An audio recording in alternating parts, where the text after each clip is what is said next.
Knobloch's Dance presents Dance Behind the Screen, Process Production and Social Media. Hey knowers, welcome to our podcast.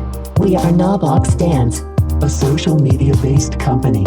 We strive to say no to the box. We connect interdisciplinary art, technology, and artists to re-envision the process of art making and sharing. Welcome back to Dance Behind the Screen podcast. This is your co-host, Martheya and Azaria.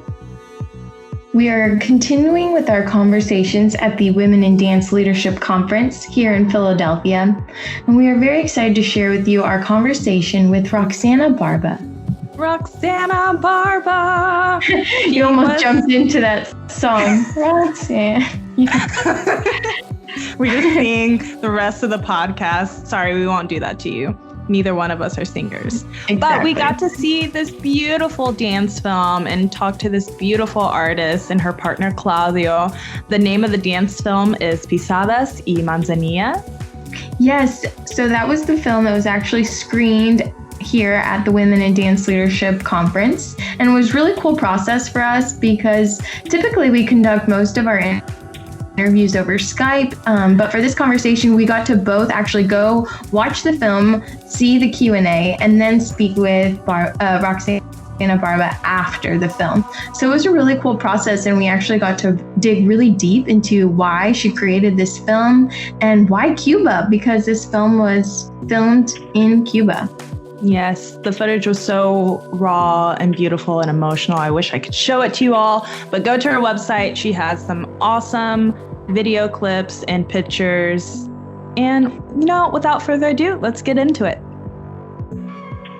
If you could just, briefly walk us through your life, your career path, and how you ended up here with us at the Women in Dance Conference. Okay, let's see. I went to school in Miami. I am originally from Peru, from Lima, Peru. I was born and raised there.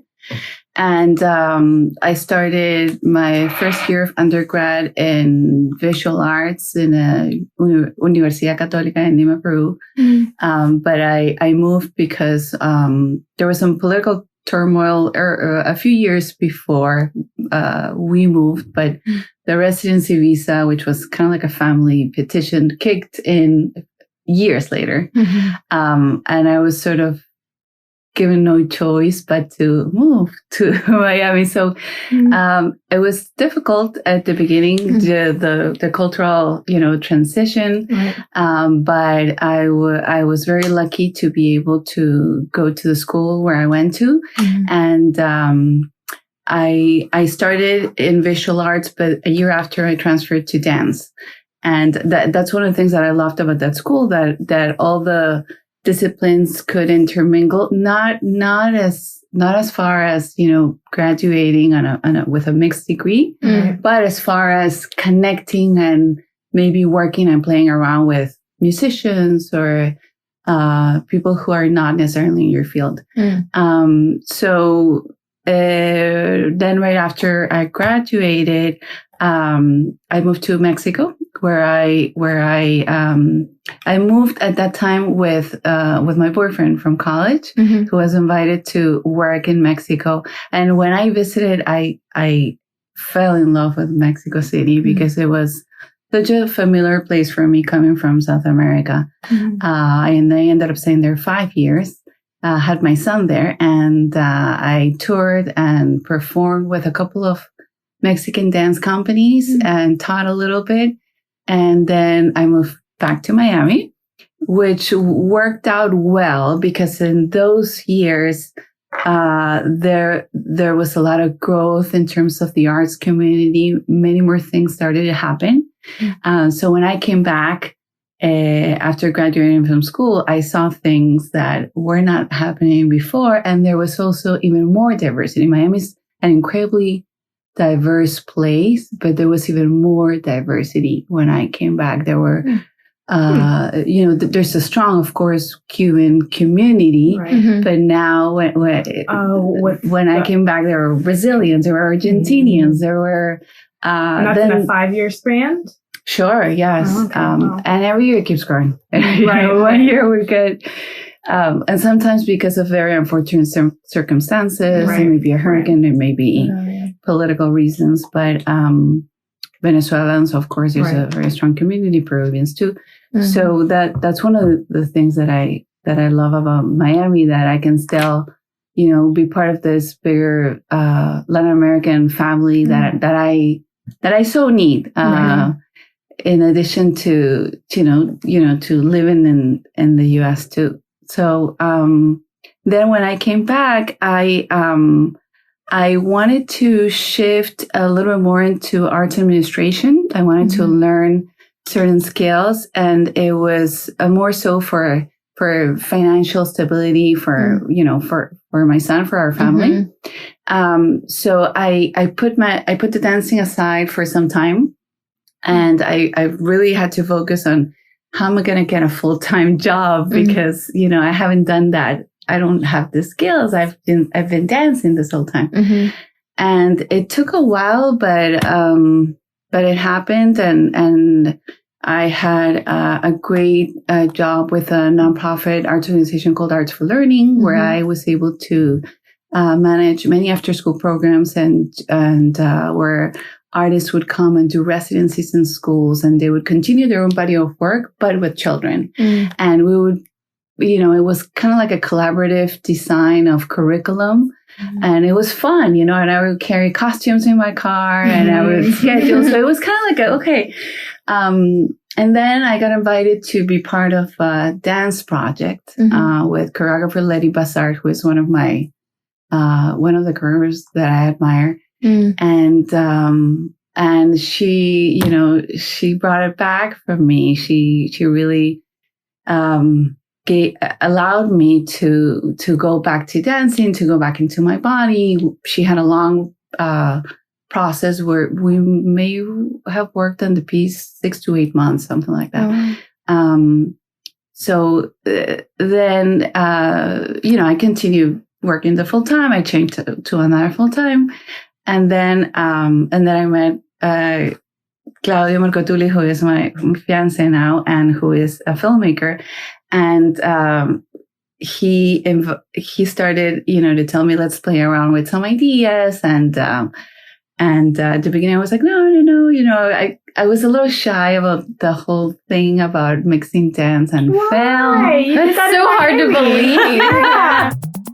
You are listening to Navvox Dance. I feel like that would be because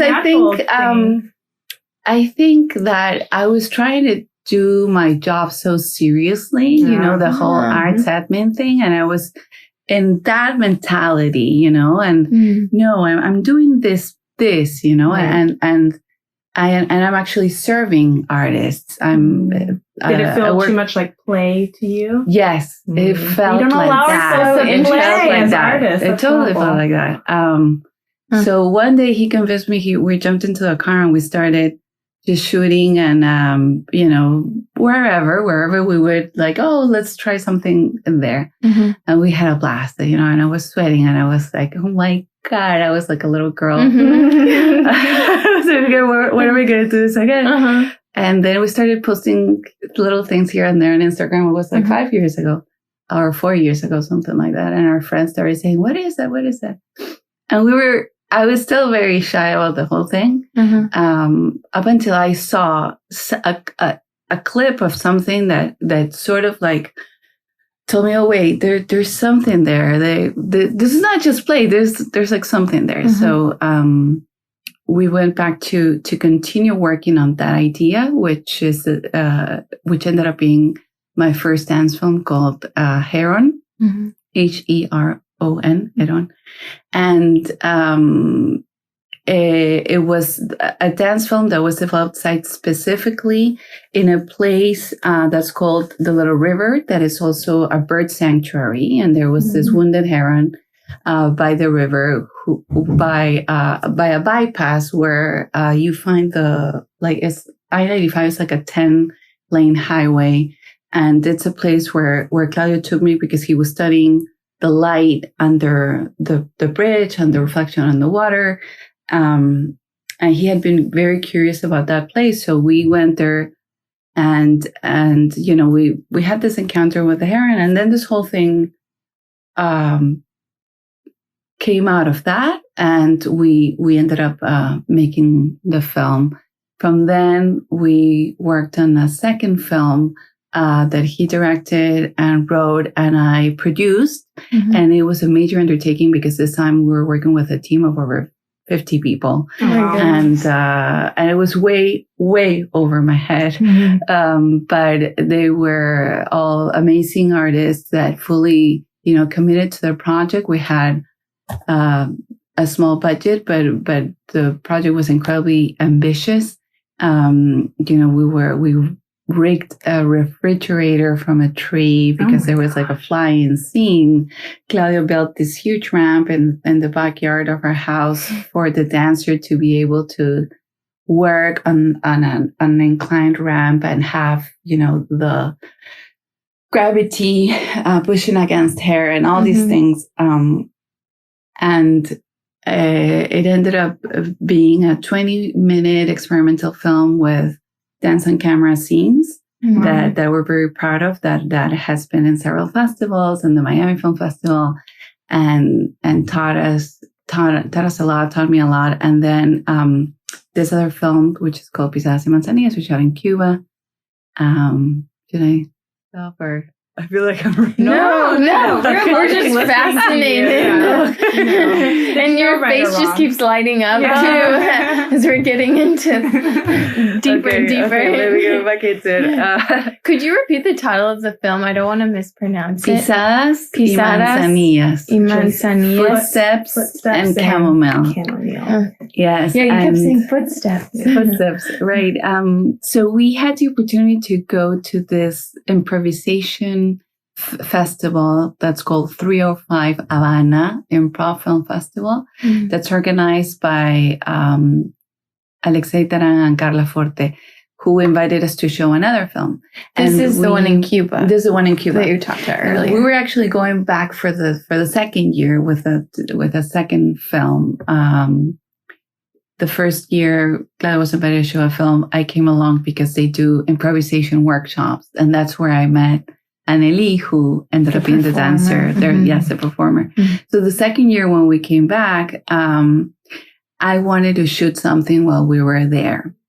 I didn't know what it would be, and I allowed myself to not plan the whole thing. So when I started working in the workshops, I approached Anneli because I was very attracted to her as a performer, as a young woman. And I had heard a little bit, about her story, her personal story as well. So I approached her and she said yes.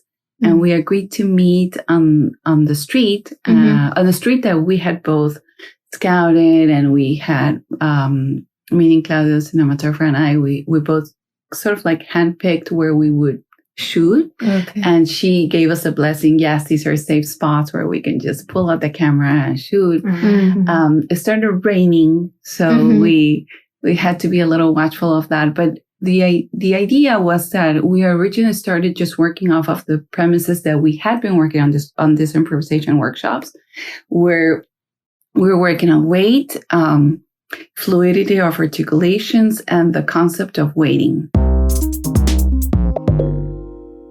So with those three very simple things that we had further developed during the workshop, we started off with the first couple of phrases. And she, at the beginning, she was asking me many questions, like I had a sense that she needed a lot of direction, but as soon as she started moving, that was it. I mean, she was a natural. Yes. And it all happened very organically. Can I pause you? So how did you come up with those three scores or prompts that you wanted to work with? I know you mentioned it was at the improvisation festival, but aside from that, like, what was your thought process? Like, why those three things? Right. I think, and like waiting, that's so interesting to me. I think I wanted to sort of let the place itself, let those streets, which have a very particular familiarity for me personally, coming from a similar place where that it just looked so familiar. It looked like if I was walking in the street in Lima, and it gave me a lot of feelings, and so I wanted to sort of capture that, and also just kind of like let her, allow her to start moving and just feeling where we would take things. I first just wanted to text and do the exercise, but she immediately went into a place where she was just moving and capturing things that I said, okay, this is it. So while we were shooting, I would just give her prompts. Okay, now walk towards the tree, or go lower, or repeat that, pause, things like that. But it was this idea of waiting that had come from the workshop as well, was very open and abstract. The idea of waiting. When we were at the workshop, okay, you're waiting for something. Maybe you're waiting for the bus. Maybe you're waiting for a letter. Maybe you're waiting for something to happen. I don't know, whatever the case might be. So how do you manifest that in your body, and what language comes off from that? So we had already been embodying that idea, and in El Vedado and in many parts of La Habana, there are a lot of people who sit in their porch, and you have this feeling that they're waiting, but really not waiting for anything. They're just sitting there and maybe talking to each other and just enjoying where they are, and you get the time passes by in a very different way. So I want to she pause lived that. She had that in her. So it was like, I didn't have to give her too much to get that from her. It's interesting you bring up that sense of time, because in watching your film, for me, it felt like time just stopped. Like I felt like I was just trapped into the film, and I didn't realize how much time was passing. And I was trying to like write down the time signatures of each film that we watched in the screening. But for me, it felt like I was just there, like present. So it's really cool to see that that's something that you felt in creating the film, and then it translated to, me as a viewer and witnessing that. Yeah. I actually have a question, because going through your website, it seems that your work has this like underlying, I don't know if activism is what you identify with, or social awareness. There seems to be like feminism and womanism, and there's like environmentalism. And I'm curious if that is true for you. And then I'm curious if this one has elements of just like a homestead, or like that connection that you felt to the land or the people. So first, do you seek to have like some elements of activism in your work? And then secondly, what was this particular film doing for you? Don't forget to say no to the box. Those are good questions. I don't think I have planned out, activism or womanism, like you said. Since I went back to dance, I was just playing, and I was figuring things out again. And I think the form, as in ballet, or the form as in the language, or the form as in how you label your work, sometimes can be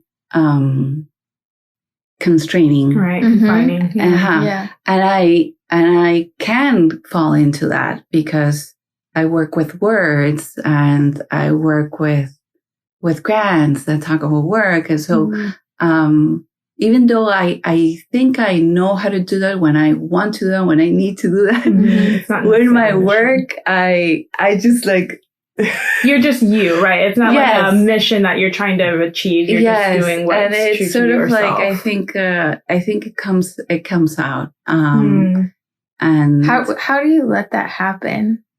Like advice for people listening who are wanting to be in that state. How do you, leave space for that to happen?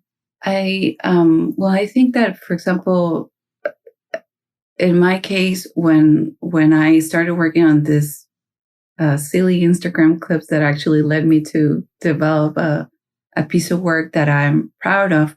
And I don't want to call, silly Instagram silly, or I just mean like they weren't meaning much to me. But there was something that I kept going back to, and that I kept on saying, there is something in there, because I had an instinct that this image of this woman lying on the bridge was talking about many things at the same time that were inside me. Things as, for example, either from body trauma to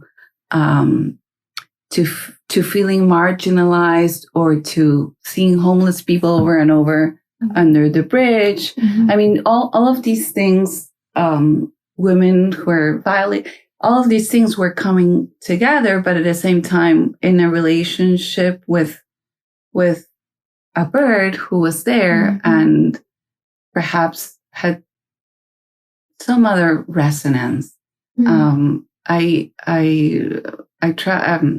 tend to end up being more abstract about things than literal.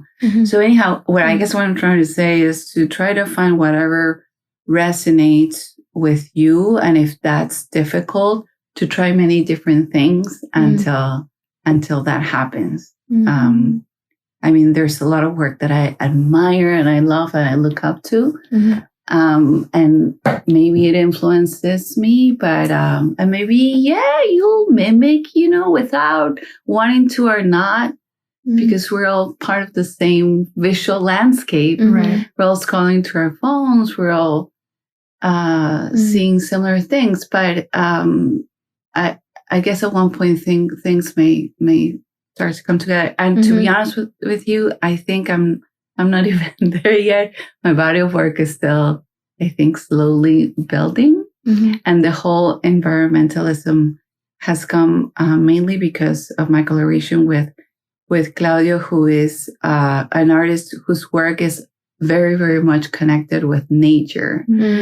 And, in all of these visits to that particular spot in the river where we developed the film that he wrote and directed,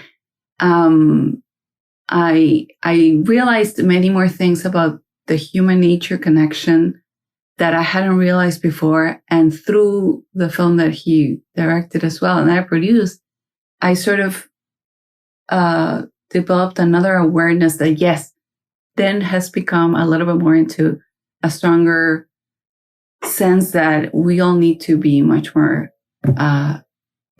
aware, and of course take activism in the way, shape, or form that we can. Yeah, I think that's I think a lot of times we think that activist work has to be like holding up a sign and really aggressive, and I think that's why I picked up on it, because I love the subtlety, and I guess that was just because you were being true to your nature, your identity, that it just the things that were important to you, you spoke to or you danced to. So I think that's interesting. I want to ask you about your collaboration process, because like you were saying, you were already very steeped in this idea of visual art and installation and video, and I've seen some clips of that in some of the work that you do. So I'm curious about how you go about collaborating with other artists to create either video dance or installations at museums. Yes, I love collaborating with artists from other disciplines. The strongest and closest collaboration is, of course, with Claudio. We work together on several projects, and we also do some corporate video production and editing. Oh, cool. And I've learned a lot from him. And, it takes time. It's just like any relationship of trust, of listening, of giving and taking, and all of that. I've also been very lucky to, we have also been very lucky to work with a sound artist. His name is Carlos Dominguez. And he wrote and he made the music, the sound score for Pisadas y Manzanillas and for Senu, the other film we shot on the river. And for part of the film, we had another musician who did the whole score. And I think when you collaborate with artists, you of course have to find artists that connect with the type of aesthetics or sensibility or interests that you have.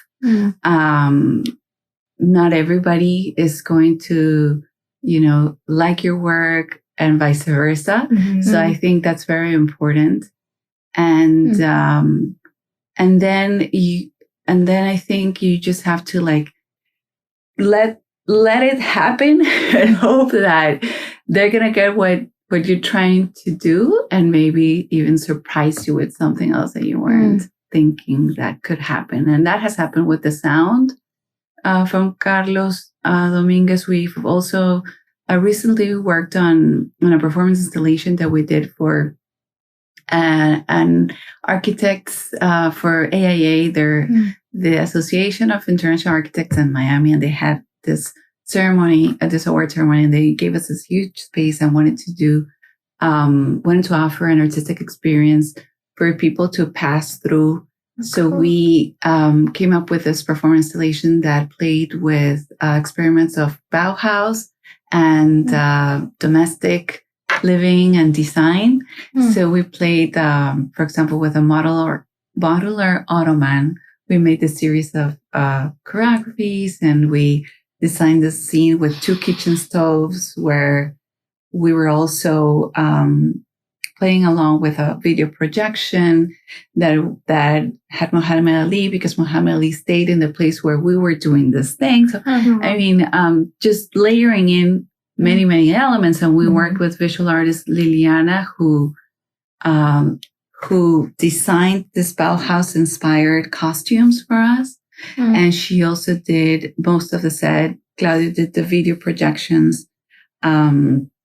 So I think when you collaborate with other artists, you first have to be very clear about the vision. And it's okay if it's a little vague, but if there are a couple of elements that you can narrow down for them. I mean, when you say Bauhaus to somebody, you're already giving that person a very specific world of language. If you say, if you're talking about architecture and the way that it relates to choreography, same. So you give some elements, and then from there you let that artist come in with their own artistry. Yeah. And some things, are not going to work, and you can say no, if you are in the director role. Or some things are not within the budget, or would take too long to, it's okay. But as long as everybody feels that is also building this thing, is okay, I think. Let everybody be the artist that they are supposed to be, and then you'll get the best of them. Of course. Right. I feel like, I could talk to you for so much longer. I just want to be cognizant of the time. And first off, just say thank you for the advice that you've given just for us as artists ourselves, and for our listeners, where we ask 4 questions. Flash 4. And we ask you to answer them in a flash. Okay. So if you're ready, we can go ahead to that. Okay. If you had to recommend a resource to our audience, what would it be? A resource, any type of resource? Yeah, a book, a podcast, website, somebody to follow.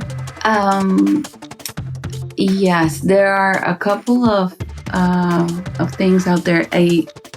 Creative Capital is an organization based in New York, and they do incredible work. They not only they offer this amazing, highly reputable grant, but they also do webinars and professional development for artists. All right, we're going to go to our second question. What was the first dance you saw? Okay. Well, so folkloric dance was actually a big, where I started with dance. And the Spanish name is called Marinera Norteña. And I danced sort of professionally because I was a little girl. And it's like a courtship dance between, a guy and a girl. And it's a regional dance. From Lima? From Lima, yes. And then, but on stage, I saw actually Alicia Alonso, Kevin Alicia Alonso, dancing the Swan Lake. Oh, wow. When she was losing her eyesight. Oh, wow. And she was, clapping in point. And my dad told me she's losing her eyesight. I was like, oh my God. Oh. I know. Wow. Question number 3. Do you think social media has a positive influence on the dance world? Yes or no? I think it can have both positive and negative. And our last question, what is your favorite social media platform? The one that I use. So the one that you use or the one that you maybe don't use but you admire? So Facebook, Instagram, Vimeo, Twitter. Instagram, I would say. Yeah. Facebook for certain things, but I try not to log into Facebook too much. Instagram, just because, right now I'm looking at a lot of furniture because we just moved into a new place. It's like that visual candy. Pictures. Yes.